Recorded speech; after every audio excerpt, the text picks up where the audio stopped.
Hello guys, അപ്പോൾ ഇന്നൊരു day in my ലൈഫായിട്ടാണ് ഞാൻ വന്നേക്കുന്നത്. ഞങ്ങൾ ആലപ്പുഴയ്ക്ക് പോവാണ്. ആലപ്പുഴ ജിങ്കാന സിനിമ കാണാനായിട്ട്. അതിനു മുമ്പ് നമുക്ക് CSIയുടെ എക്സാമിന് അപ്ലൈ ചെയ്യണമായിരുന്നു. അതൊക്കെ ചെയ്തു. ഇത് രാഹിത്യ മേഘയുടെ നാത്തൂൻ്റെ മോളാണ്. അങ്ങനെ നമ്മൾ ആലപ്പുഴയ്ക്ക് പൊക്കോണ്ടിരിക്കുകയാണ്. ഇതാണ് പുന്നപ്ര വയലാർ സ്മാരകം. അങ്ങനെ മെഡിക്കലിൽ എത്തി. മെഡിക്കലിൽ നിന്ന് ഇച്ചിരി പടിഞ്ഞാറോട്ട് പോകുമ്പോഴാണ് റെയ്ബാൻ തിയേറ്റർ. അവിടെയാണ് നമ്മൾ പടം കാണാനായിട്ട് പോയത്. പടം കാണാനായിട്ട് 10, 70, 80 ആൾക്കാർ അടുത്തൊക്കെ ഉണ്ടായിരുന്നു. അങ്ങനെ നമ്മൾ പടം കാണാൻ കയറി, സീറ്റൊക്കെ തപ്പിപ്പിടിച്ച് അങ്ങനെ പടം തുടങ്ങി.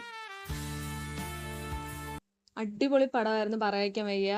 ഇപ്പം ഞാൻ വീഡിയോ എടുത്തതിൻ്റെ ബുദ്ധിമുട്ടാണ് നിങ്ങൾ ആ മുഖത്ത് കണ്ടത്. പിന്നെ നല്ല കോമഡി പടമൊക്കെ ആയിരുന്നു. പിന്നെ അത് കഴിഞ്ഞ് നമ്മൾ നേരെ പോയത് ഫുഡ് കഴിക്കാനാണ്. നല്ല അഫോർഡബിൾ ആയിട്ടുള്ള ബിരിയാണി ആയിരുന്നു. 100 രൂപ ആയിട്ടുണ്ടായിരുന്നുള്ളൂ.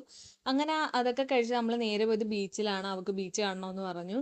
നമ്മൾ ചെന്ന സമയം നല്ലതായിരുന്നു. പാളം അടച്ചു. പിന്നെ ട്രെയിൻ പോകുന്ന വരെ നമുക്ക് അവിടെ നിൽക്കേണ്ടി വന്നു വെയിലത്ത്. പിന്നെ അതൊക്കെ കഴിഞ്ഞ് നമ്മൾ നേരെ ബീച്ചിലോട്ട് പോയി. ആലപ്പുഴ ബീച്ചിൽ പണ്ട് ഉച്ചയ്ക്കോ രാവിലെയൊക്കെയാണ് വരുന്നതെങ്കിൽ മരുഭൂമി ചെന്ന് പെട്ട അവസ്ഥയാണ് നമുക്ക് ഫീൽ ചെയ്യുന്നത്.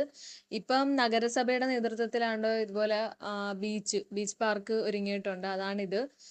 നല്ല രസമാണിത് കാണാൻ. ഒരുപാട് കാഴ്ചകൾ നമുക്ക് ഇതിൻ്റെ അകത്ത് തന്നെ ഉണ്ട്. നമുക്ക് ഇരിക്കാനുള്ള സൗകര്യങ്ങളും ഫുഡ് വേണമെങ്കിൽ അതും, അതുപോലെ ഏറുമാടം പിള്ളേർക്കും വലിയവർക്കും ഒരുപോലെ ഇഷ്ടപ്പെടുന്ന രീതിയിലാണ് ഇത് ഇവർ സെറ്റ് ചെയ്ത് വെച്ചേക്കുന്നത്. രാത്രിയാണെങ്കിൽ ഇതിലും അടിപൊളിയായിരിക്കും. പിന്നെ രാഹിത്യക്ക് കടലിൽ കളിക്കണമെന്ന് പറഞ്ഞു. പിന്നെ അവളെ നമ്മൾ കടലിലൊക്കെ കുറച്ച് സമയം കളിപ്പിച്ചു. പിന്നെ ഉപ്പിലിട്ടത് കണ്ടപ്പോൾ അത് കഴിക്കാന്ന് വെച്ചു. ഞങ്ങൾ രണ്ടുപേരും കൈതച്ചക്കയാണ് കഴിച്ചത്. രാഹിത്യ മാങ്ങയും ആ ഇല്ലാത്ത പല്ല് വെച്ച് പാവം എങ്ങനെയൊക്കെയോ അത് തിന്നു തീർത്തു. പിന്നെ നമ്മളിതേ തിരിച്ചു പോകാനായിട്ട് ബസ്സിനകത്ത് നിൽക്കുകയാണ്. അങ്ങനെ ബസ്സൊക്കെ കിട്ടി.